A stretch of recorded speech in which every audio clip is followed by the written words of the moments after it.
Hello students, welcome back to our EVS class. This is the third part of the 8th chapter, the story of water.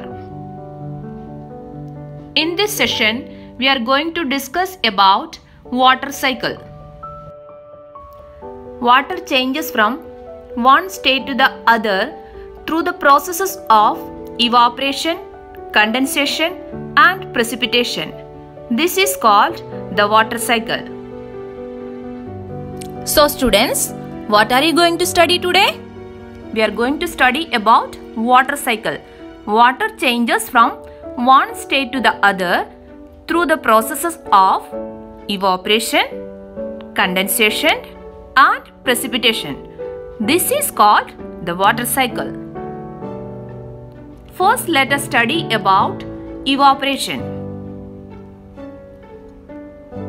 Water from the surfaces of various water bodies gets heated by the sun and changes into vapors which rises up in the sky.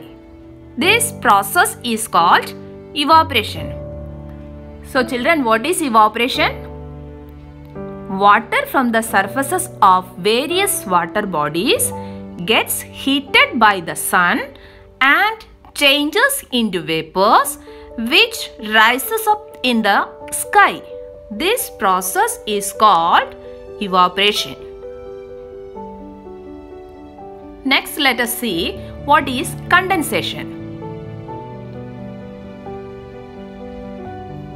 The water vapor that has risen up in the sky comes in contact with cold air and turns into tiny drops of water. This process is called condensation. So what is condensation? The water vapor that has risen up in the sky comes in contact with cold air and turns into tiny drops of water. This process is called condensation. Next, let us study about precipitation. When the clouds become heavy because of the presence of a large number of water droplets, they fall on the earth as rain. It is called precipitation. So what is precipitation?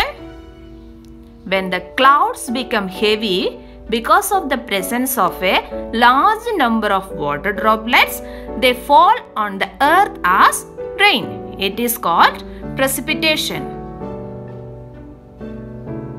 Next, let us see what is collection. Rain fills the rivers, lakes and oceans, and this process is called collection. Next, infiltration. The rainwater is absorbed into the ground and this adds to the groundwater concentration. This process is called infiltration. What is infiltration? The rainwater is absorbed in the ground and this adds to the groundwater concentration. This process is called infiltration. Now students, let us watch an animated video of water cycle. Have you wondered how we get rain and how the rivers seem to always flow and how the ocean has so much water? The sun shines on the rivers and the lakes and the seas. The heat of the sun begins to change some of the water into vapor. This is called evaporation. Water evaporates all the time. This water vapor begins to rise into the air and it slowly begins to form clouds. When these clouds get cooled, the water vapor begins to bring back to water.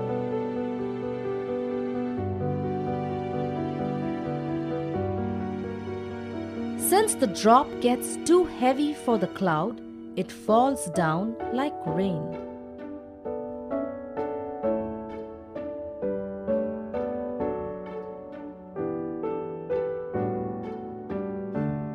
All of us love the rain, right? What happens after the drop falls down?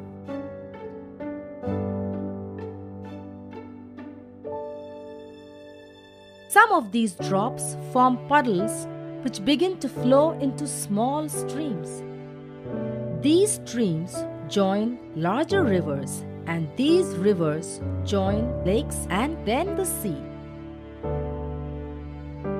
All of the water does not reach the river or the sea. Some water sinks into the ground.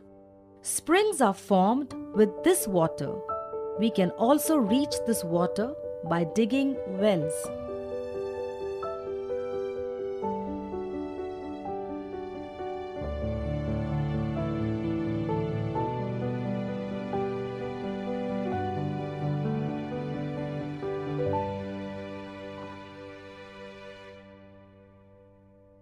So, water evaporates to form clouds.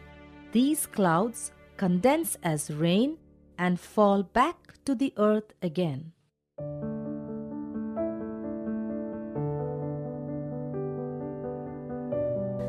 Let's have a quick recap of what we have learned today.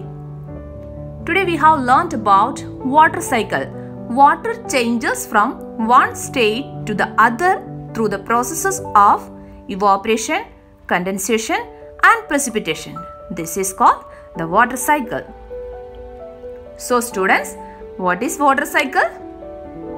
Water changes from one state to the other through the processes of evaporation, condensation and precipitation. This is called the water cycle. So children, thank you and have a nice day.